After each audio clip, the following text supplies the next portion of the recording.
I were to create a marketing campaign for an author, this is how I would do it. All right, so here's Bianca Sparcino. We got her already, and this is where the inspiration is coming from. So think of it, the garden of words. And it's an immersive event that you can think about like flowers and conversations and botanical gardens. These can be like a secret garden experience with pathways lined with poetry. I think it's also thinking about how to bring poetry to life where some people might not understand it and they might be visual. And it's kind of like, how can you connect with it in this immersive event? As visitors, when they come in, they will receive some keys and these will unlock some poetry boxes. Now, again, it's all about immersing yourself in the words and really bringing all the different emotions.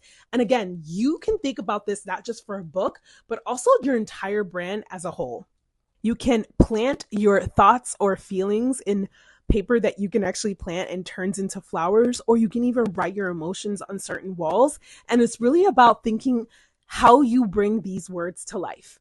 I can also imagine some whisper booths where you could actually go and sit in and listen to Bianca or someone else reciting these poems in a really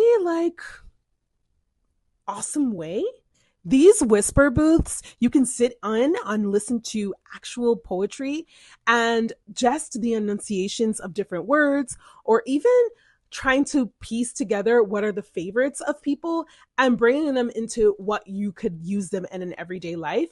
Or it can even be a podcast of her, an interview back and forth of like what inspired her. But these whisper booths are supposed to get you involved in how to portray this poetry in a different way. Now that's just about the customer experience. As you know, I'm all about my trio and there's 3 of them. So now we're going to go into the different aspect of it, which is the retention. People are buying your books, but how can you get them to keep buying again? Here's one. It could be called a bloom box. Bloom box can also be like Bianca's different take on how her poetry can move people on a monthly basis. This is not only reoccurring revenue, but it also can have little different aspects of what her brand is bringing and blooming to life. And it also can have kind of like a preview of what's to come in her brand.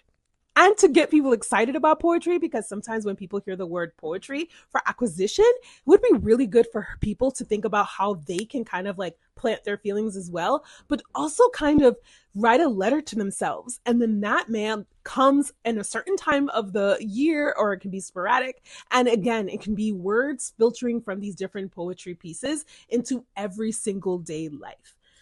Something that you might think about is how can I make this happen? It's really, really simple. It's just really thinking about the why, the where, and the how, because the number one thing is you want to be able to activate people to come and try and think about your poetry pieces, but you really want them to think about how you can live in their minds and how it's a poetry piece or even a writing or an inspiration can live within them forever.